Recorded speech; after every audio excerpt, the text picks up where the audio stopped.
Salut tout le monde, j'espère que vous allez bien les amis. On se retrouve aujourd'hui pour une nouvelle vidéo. La trêve internationale est officiellement terminée. Les derniers matchs ont eu lieu soit tard hier soir, soit cette nuit pour les Sud-Américains. Donc tous les joueurs vont prendre la direction de Madrid dès aujourd'hui. Et dans cette vidéo les amis, on a beaucoup de bonnes nouvelles et de grosses informations mercato. Ça faisait longtemps qu'on n'avait pas eu une actu mercato aussi importante du côté du Real, et en plus de ça avec des infos très sérieuses et concrètes parce qu'elles viennent quasiment toutes de Fabrizio Romano. On va démarrer tout de même les amis avec les unes des quotidiens madrilènes. Le quotidien AS qui titre Capitán América. On retrouve Dani Carvajal, la préparation, le processus de récupération se poursuit pour le latéral espagnol. On rappelle que l'objectif qu'il s'est fixé et que le club aussi a fixé à Dani Carvajal, c'est un retour pour la Coupe du Monde des clubs cet été, et franchement normalement si tout se passe comme prévu ça devrait le faire pour Dani Carvajal. Autre petite information les amis pour les féminines qui vont affronter elles aussi Arsenal en Ligue des Champions, match retour ce soir face aux Gunners féminines. À l'aller, le Real s'était imposé 2-0.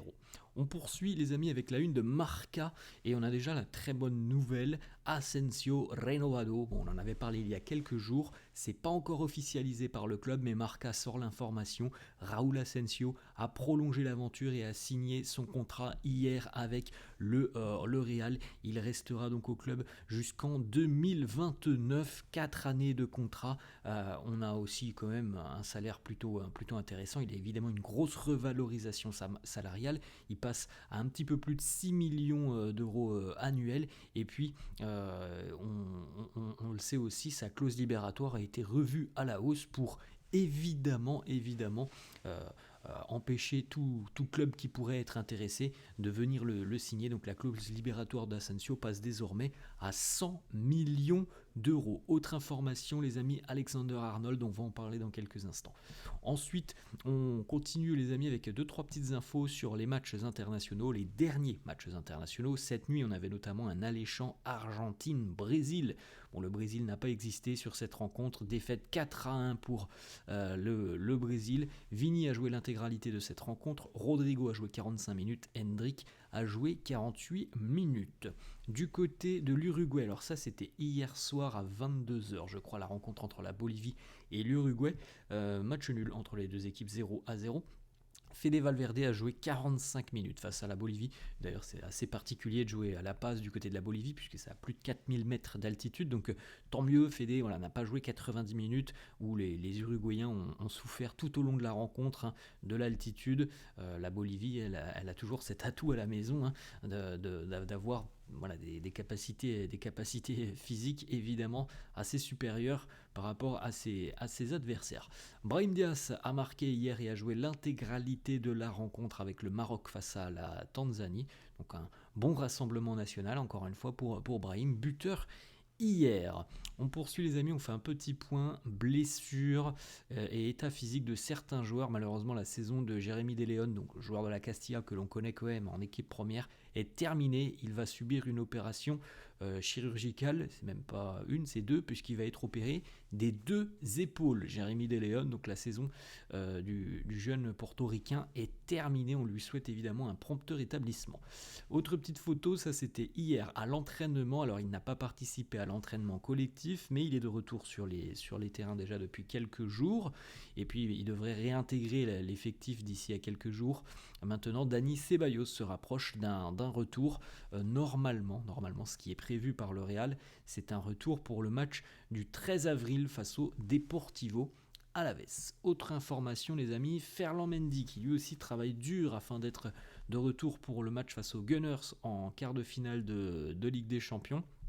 On rappelle que ça approche aussi à grands pas, ça sera dans une petite quinzaine de jours maintenant, la LDC, donc voilà, Ferland va faire tout son possible pour être de retour pour cette rencontre.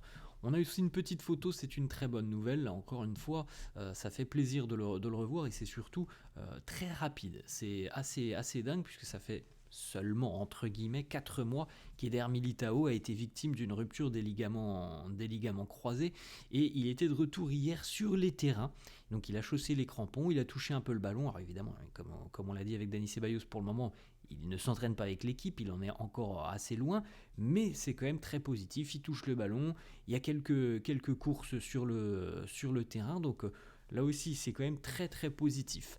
On poursuit les amis avec la petite photo de Raúl Asensio qui lui était déjà de retour à l'entraînement hier du côté de Madrid après cette première cap internationale, enfin ce premier appel avec la sélection, même s'il n'a pas eu de minutes, il a participé donc au rassemblement avec la sélection espagnole. On regarde les amis et on ouvre une petite page Mercato. Et on va démarrer déjà avec le papa de Dean Huijsen qui a reposté sur son compte Instagram la une du quotidien AS que l'on avait vu hier. Cette une, c'était Opération Huijsen, donc le papa qui avait reposté ça. On voit quand même les amis qu'il y a pas mal d'éléments qui nous laissent croire que Huijsen pourrait peut-être atterrir du côté de Madrid dès cet été. On va enchaîner avec une autre information les amis, alors celle-là on le sait, c'est un joueur qui est suivi, on en a déjà un petit peu parlé sur la chaîne, et là on a quand même une information encore un peu plus importante, puisque il semblerait que le Real pousse désormais très très fort pour Martin Zubimendi. Le Real souhaiterait devancer Arsenal sur ce dossier. La direction merengue serait prête à payer la clause de 60 millions d'euros et donc laisser ainsi le joueur choisir entre le Real et Arsenal. Donc c'est quand même très important les informations qui sortent là. Depuis quelques jours maintenant, le Real veut aller chercher Huijsen cet été. Le Real serait prêt aussi à payer la clause libératoire de Zubimendi. Franchement les amis, ça fait quand même très longtemps qu'on n'a pas eu un pré-mercato aussi mouvementé. En général, depuis quelques années, on sait très bien ce que va faire le Real sur le mercato. Les dossiers sont même parfois déjà clos très, très rapidement et il ne se passe rien. Là, on a l'impression que le Real va bouger, va aller chercher 2-3 joueurs et 2-3 profils qui pourraient faire, je pense, beaucoup de bien à l'effectif. Un milieu de terrain comme Zubimendi, je pense que ça ne serait pas de refus au sein de l'effectif.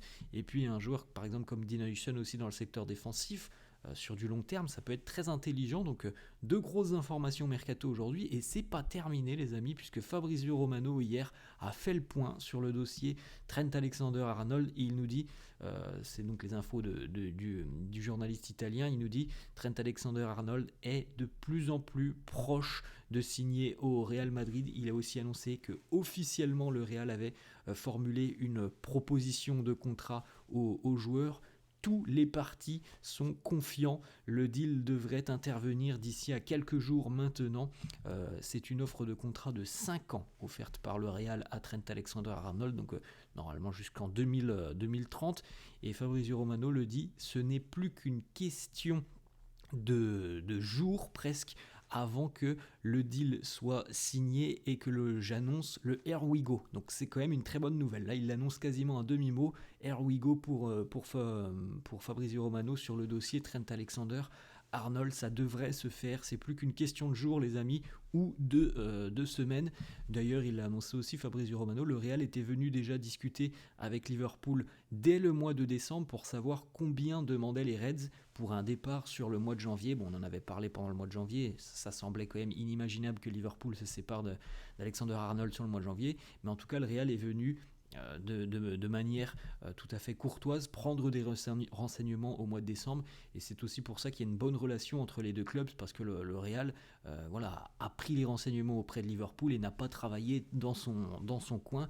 Liverpool est au courant depuis déjà très longtemps que le Real veut signer Trent Alexander-Arnold gratuitement. Autre information de Fabrizio Romano, l'offre de salaire pour Trent Alexander-Arnold n'a rien d'exceptionnel, c'est tout simplement dans la politique du Real, donc on n'a certainement pas un salaire démesuré pour Trent Alexander-Arnold. Autre info aussi, les amis, Trent est du côté du Real, ça devrait se faire d'ici à quelques jours. Ce n'est pas seulement la première option, Trent Alexander-Arnold, c'est l'option numéro 2, 3, 4 et 5 du côté du Real. On n'a qu'une idée en tête depuis quasiment la fin du mercato estival l'année dernière pour préparer celui de cet été, c'était le latéral anglais et ça devrait se faire d'ici à quelques jours. On regarde les amis et on fait un petit récapitulatif de ce qui s'est passé depuis à peu près 48 heures et c'est assez fou parce qu'il s'est passé énormément de choses. Donc la signature du latéral anglais est imminente, plusieurs sources l'annoncent. Dean Huijsen, on peut le dire aussi officiellement, est une cible mercato été 2025 et puis le Real serait aussi en train de pousser très sérieusement pour Martin Zubimendi. Donc on a quand même 3 grosses informations mercato aujourd'hui. Ensuite, on continue les amis avec cette information par rapport à la victoire en Ligue des Champions face à l'Atlético Madrid, le joli cadeau du président Florentino Pérez qui a tout simplement offert un bonus de 250 000 euros à chaque joueur. Donc voilà, la belle récompense pour les joueurs qui ont éliminé les Colchoneros en LDC.